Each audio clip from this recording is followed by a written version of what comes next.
Bismillahirrahmanirrahim. Sekarang pertanyaannya, mengapa kaum Sunni, Ahlu Sunnah wal Jamaah dan mayoritas umat Islam Indonesia menyelenggarakan peringatan Maulid Nabi? Nah ini, apa yang mendasari mereka dan para ulamanya? Padahal mereka dituduh dan dihantam bid'ah, tetap saja menyelenggarakan. Kenapa? Nah ini kajian.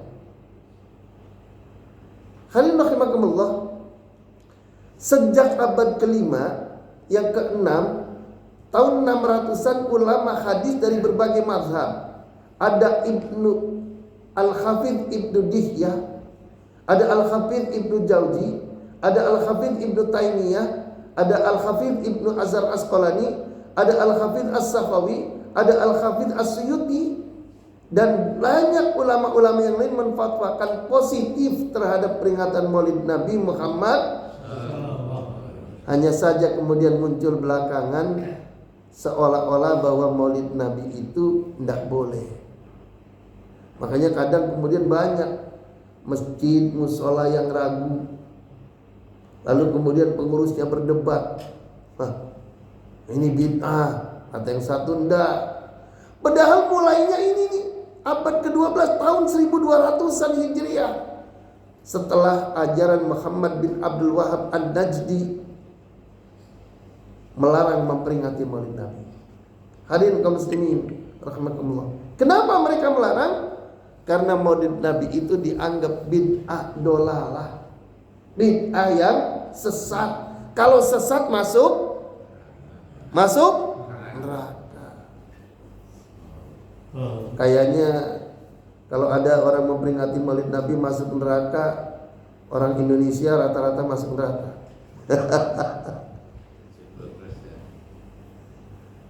Hadirin kaum muslimin rahimakumullah. Nah, bu'itsan Nabi sallallahu alaihi wasallam liyukhrijan nas minadh dhulumati ilan nur fa kana rahmatun muhdah lil alamin. Nabi itu diutus untuk membawa manusia keluar dari alam kegelapan, keluar dari kejahilian ke alam iman dan takwa, ke alam terang benderang, minadh-dhulumati ilan nur fakana rahmatun muhdah lil alamin, maka itu adalah merupakan rahmat yang dihadiahkan Allah kepada kita. Alhamdulillah. Berkat ajaran Nabi, berkat para sahabat dan juga ulama yang kemudian sampai ke Indonesia, kita mengimani bahwa Allah itu Esa. Alhamdulillah. Yahnu alal kabir wa yarhamus saghir wa yusil kasir yash'uru biman haulahu wa yahtammu bi ihtamaman balighon. Ajaran Nabi itu mengajarkan menghormati yang tua. Wa yarhamus saghir, menyayangi yang muda, yang kecil. Wa yusil kasir, menolong dan menghibur orang yang kesusahan. Yash'uru biman haulahu, terhadap orang-orang yang berada di sekitarnya. Wa yahtammu bi ihtamaman balighon, dan Nabi sangat peduli kepada mereka. Alhamdulillah. Innama ana rahmatun muhdah. Kata Nabi, aku itu untuk kalian sebagai rahmat. Alhamdulillah. Karena itu banyak orang yang banyak sholawat kepada Nabi akan selamat insya Allah. Karena innallaha malaikatahu yusalluna 'alan nabi. Ya ayyuhalladzina amanu sallu alaihi wa sallimu taslima. Hadirin kaum muslimin rahimakumullah. Apa pengertian innama rahmatun muhdah? Ai ihdaniyallahu linnas. Allah menghadiahkan aku untuk keselamatan manusia, menjadikan sebagai penyebab mendapatkan rahmat. Jadi kita mendapat rahmat itu karena kita menghormati Nabi, karena kita mengikuti Nabi, karena ajaran Nabi itu adalah dari Allah Subhanahu wa ta'ala. Faja'alani sababan an yadkhula fi rahmatil haqq subhanahu wa la adullahum 'alan najah. Jadi yang menyebabkan kita mendapat rahmat Allah itu karena kita mengikuti Nabi, mengikuti ajaran Nabi yang dibawa oleh Nabi dalam rahmatnya yang benar guna membimbing manusia menuju keselamatan. Kalau kita hidup selamat di dunia, insya Allah kita masuk surga. Wa jannibahum masalikal khalaq faman qabila rahmatan wa hadiyatan faza wa aflah. Orang yang menjauhi kecelakaan, orang yang menjauhi kesesatan, barang siapa yang menerima rahmat dan hidayah Allah, dialah orang yang akan beruntung. Wa hadiyatahu faza wa aflaha, orang yang beruntung di dunia dan sukses di akhirat. Alhamdulillah. Wa man raddaha khaba wa khasira. Barang siapa yang menolak ajaran Nabi, barang siapa yang kemudian melecehkan Nabi. Nah ini ada belakangan banyak orang melecehkan Nabi. Bayangkan, ketemu Nabi aja enggak, Nabi dilecehkan. Ini kan kebangetan manusia. Kita itu tidak mungkin melecehkan kepada orang yang tidak kita pernah ketemu. Bagaimana mau melecehkan? Wa man radda khaba wa khasira. Barang siapa yang menolak ajakan Allah, ajakan Nabi, apalagi melecehkan Nabi, khaba wa khasira, maka dia akan rugi dan kecewa. Wa qad tabata annahu rahmatun hatta lil kafirin. Bahkan Nabi itu untuk orang kafir juga menjadi rahmat. Nabi untuk orang kafir menjadi rahmat. Fa innahum la yu'adzibuna wa huwa baina adhhur kama qala Allah Ta'ala. Jadi orang kafir itu tidak akan diadab, tidak akan disiksa. Wa ma kana Allah liyu'adzibahum wa anta fihim. Tidaklah Allah akan menyiksa orang-orang kafir itu wa anta fihim, sementara Nabi berada di antara mereka. Jadi tidak mungkin akan turun azab ketika Nabi berada di antara mereka. Inilah yang disebut bahwa buat orang-orang kafir pun Nabi Muhammad adalah merupakan rahmat. Alhamdulillah. Hadirin kaum muslimin sidang subuh rahimakumullah. Dalam ayat yang lain, wa ma arsalnaka illa rahmatan lil alamin. Di sini. Tidaklah kami utus engkau wahai Muhammad illa rahmatan lil alamin, kecuali untuk rahmat seluruh sekalian alam. Apa pengertian rahmah? Al-lutfu war-raqfatu wal-isfaqu. Jadi kata rahmat itu bermakna al-lutfu, ramah, lembut, baik hati. Itulah Nabi.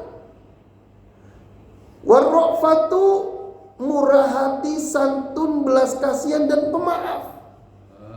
Itu Nabi.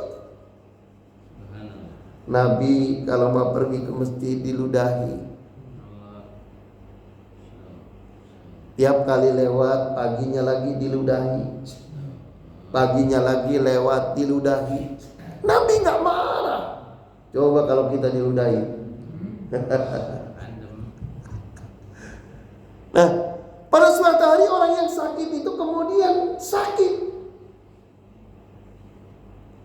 Ketika Nabi lewat, kok nggak ada yang ludahi? Nabi lewat gak ada yang ludahi. Nabi bertanya kepada tetangganya, itu si fulan yang biasa ngeludahin saya kemana? Oh, dia sakit. Langsung dia nengok. Begitu ditengok dia langsung minta maaf.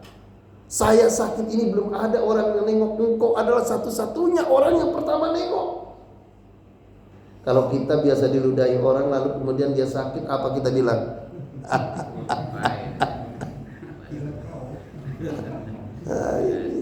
Ini yang disebut warraqfah. Nabi itu murah hati, santun, belas kasihan dan pemaaf. Nah, orang yang begini kita lecehkan.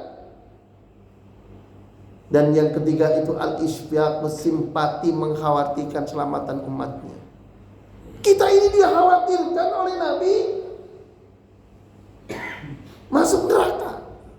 Karena itu sampai-sampai Nabi bersabda, kullu ummati yadkhuluna jannah. Semua umatku akan masuk surga insya illa man aba, kecuali yang tidak mau. Nah, ini Ada aja orang yang gak mau masuk surga. Kullu ummati yadkhuluna jannah, semua umatku akan masuk surga illa man aba, kecuali yang tidak mau. Sahabat bingung, kok aneh, ada orang tidak mau masuk surga. Sahabat bertanya, waman ya'ba ya Rasulullah, siapa ya Rasul orang yang tidak mau masuk surga itu? Qala Rasul sallallahu alaihi wasallam, Rasul menjawab, man ata'ani dakhalal jannah wa man asani faqad aba. Barang siapa yang mentaati aku, mentaati Allah, menjalankan apa yang diperintahkan dan meninggalkan apa yang dilarang, dialah orang yang mau masuk surga.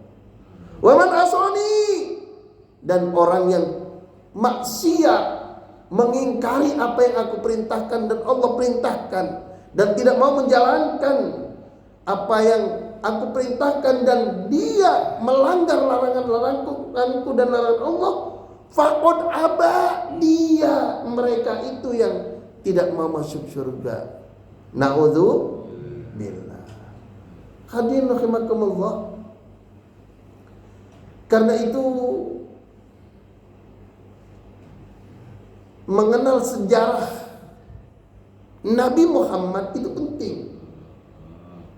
Peringatan Maulid Nabi itu penting, mempunyai arti makna yang sangat dalam. Karena itu penting untuk dikaji dan ditelaah, agar tradisi memperingati Maulid Nabi itu tidak sebatas seremonial belaka, tetapi mengandung makna filosofis dan substantif, insya Allah.